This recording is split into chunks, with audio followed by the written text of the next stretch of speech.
Halo teman-teman PHP, kita kembali lagi membahas isu-isu anyar.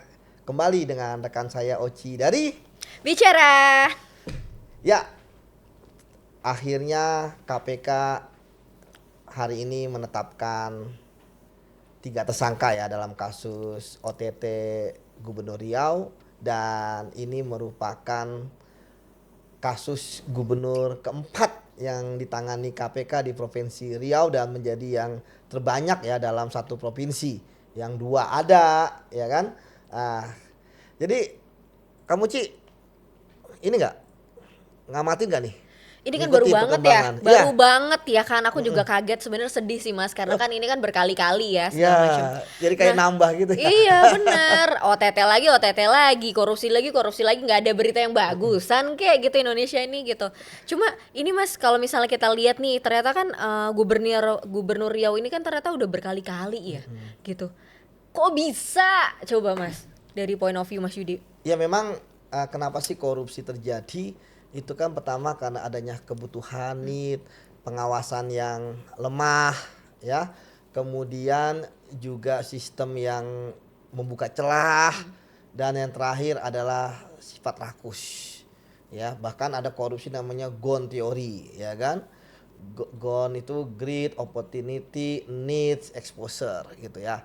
Namun kalau kita bicara mengenai kasus-kasus korupsi kepala daerah, memang itu nggak jauh-jauh dari main anggaran, kemudian perizinan, setoran bawahan gitu ya, atau kita bahasanya upeti. Nah kali ini KPK punya istilah baru tapi lama ya, namanya Japrem.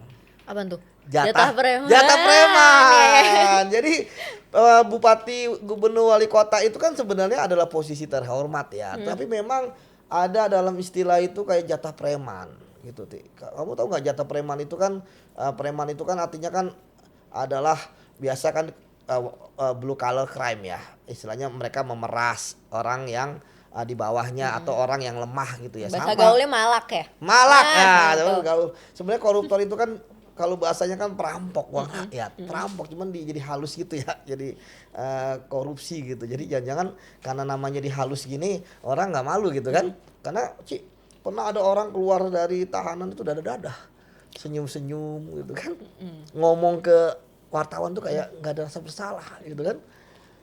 Nah jadi kembali lagi bahwa ya karena dorongan untuk korupsi itu akhirnya mereka mencari cara. Memang cara paling gampang untuk dapetin uang korupsi adalah dengan tadi main anggaran. Mereka jatah preman mereka biasanya itu 5-10% dari nilai anggaran sih.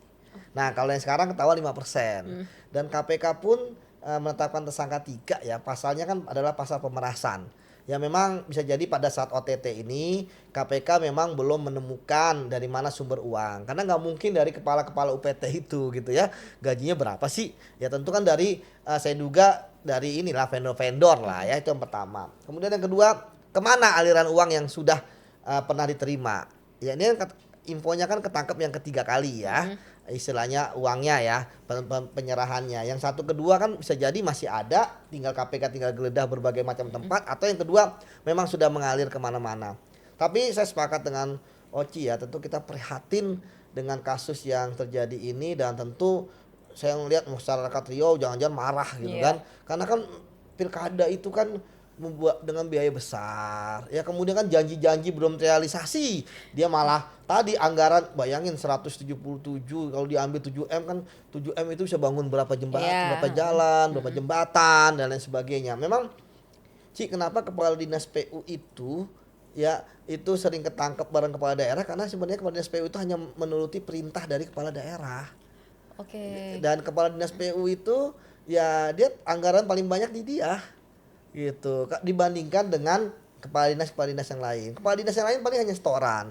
Itu hanya persentase dari istilahnya anggaran mereka ya. Jadi nggak banyak. Jadi kenapa dalam OTT itu tuh kebanyakan pasangan kalau nggak hanya kepala dinas PU dan kepala daerah. Jadi tentu kita apresiasi KPK yang berhasil ya untuk kemudian membongkar, walaupun memang menyedihkan ini keempat gitu kan. Tapi ya ini kita bukan main statistik ya. Artinya kuantitas udahlah besok jangan tangkap lagi. Enggak, kalau yang kelima nanti korup lagi tangkap lagi. Tangkap lagi. Yang penting bukan rekayasa, bukan pesanan gitu ya. Artinya bukti-buktinya kuat. Tapi memang Ci, kalau OTT orang itu nggak mungkin bisa mengelak. Oke. Ya karena tertangkap basah.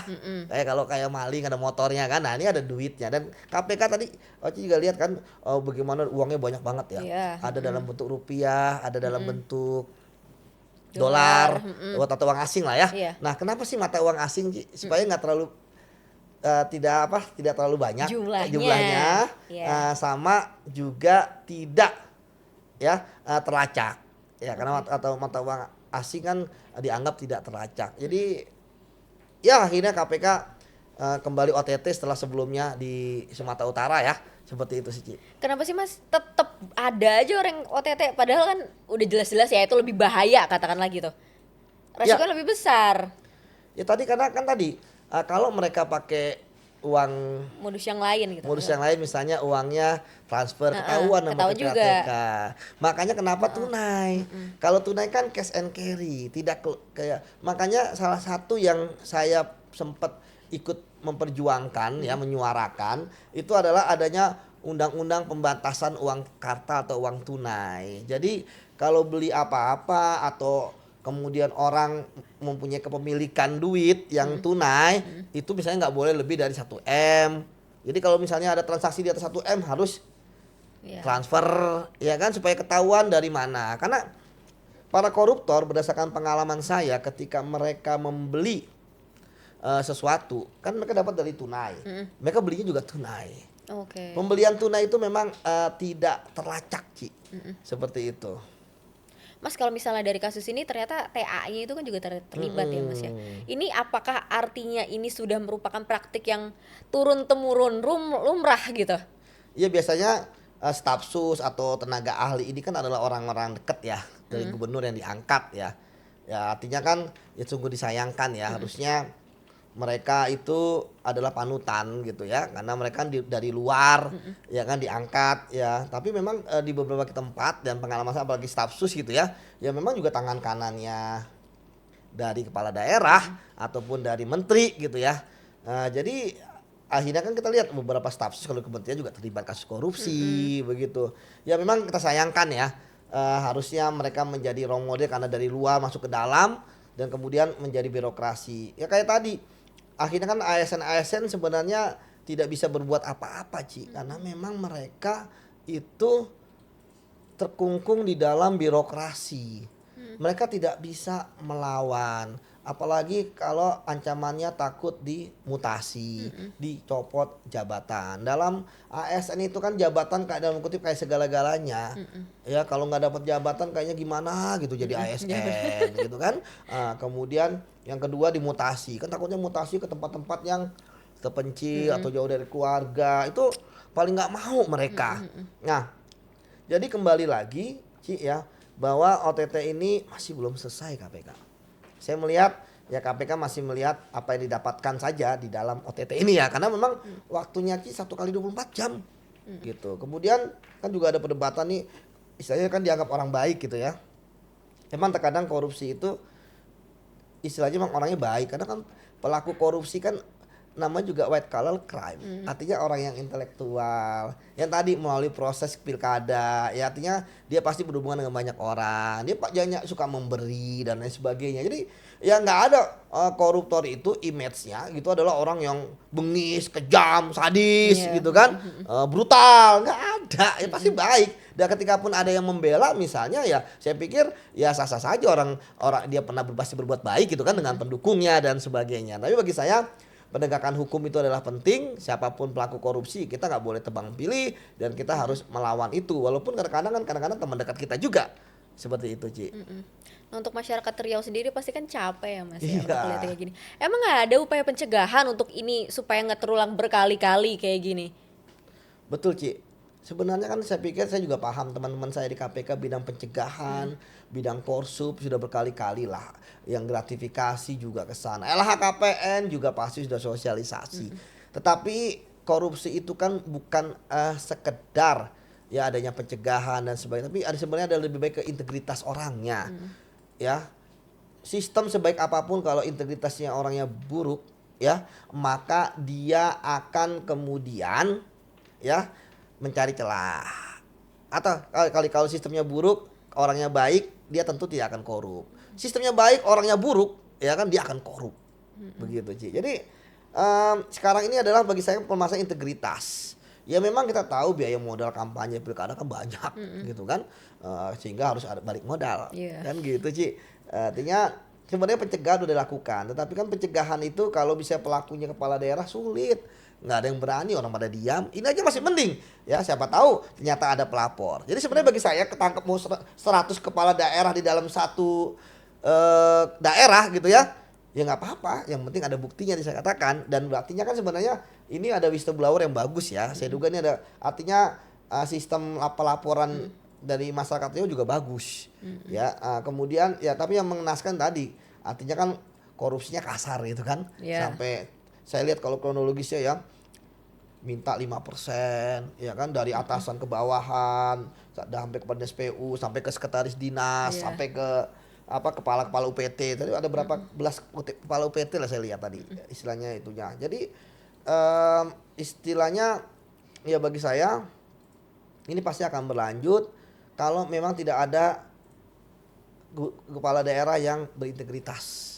Kalau tidak, ini pasti besok ada kelima keenam nggak perlu kaget, gitu. Karena tadi uangnya kan uang mudah, dia tinggal hanya melihat berapa persen anggaran Riau, oh segini, apalagi ada penambahan segini, wah, ya kan jangan-jangan mereka merasa gubernur itu yang memiliki anggaran, apalagi kalau ditambah, ya dia harus ada jasanya dong. Artinya penegakan hukumnya harus tegas, keras, ya berantas korupsi sampai ke akar-akarnya.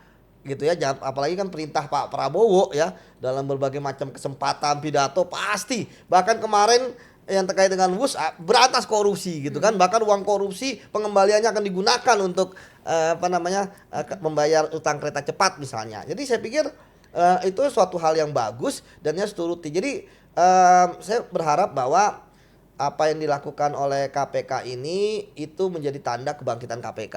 Artinya bahwa setelah sekian lama ya udah nggak ada OTT jalan.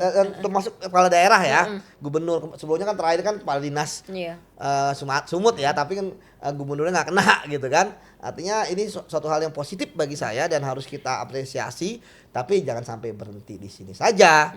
Seperti itu, Ci. Iya. Harapan Mas Yudi apa nih Mas untuk pemerintahan selanjutnya ya?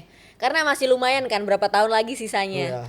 Ini 1 tahun aja sudah seperti ini ya.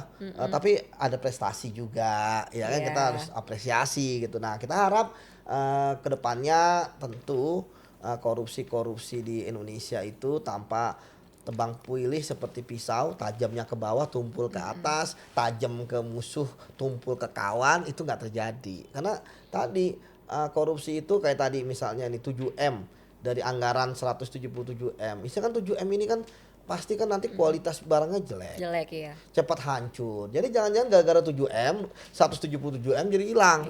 Iya kan? Karena pasti kan pengusaha itu mereka sudah ngukur, udah ngasih 7M kok.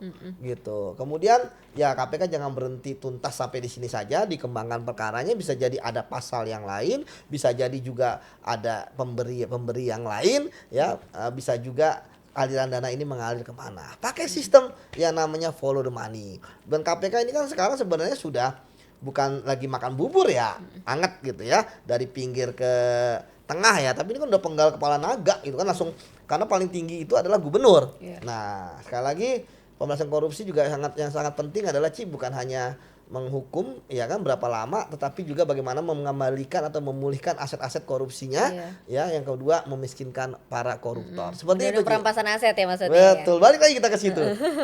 Itu teman-teman terkait dengan OTT Gubernur Riau, kita harap ini jadi yang terakhir dan jadi pelajaran. Dan memang ya sistem sebaik apapun kalau orang yang korup itu akan sulit sekali. Karena apa? Karena celah ya, inilah yang kemudian dimanfaatkan. Tapi sekali lagi kita juga berharap penegak hukum juga semangat gitu ya, penegak hukum juga kemudian bisa mengamati dan mengawasi. Demikian salam dari saya, Politik Hukum Politik. Dan bicara. Sampai Sampai ketemu. jumpa.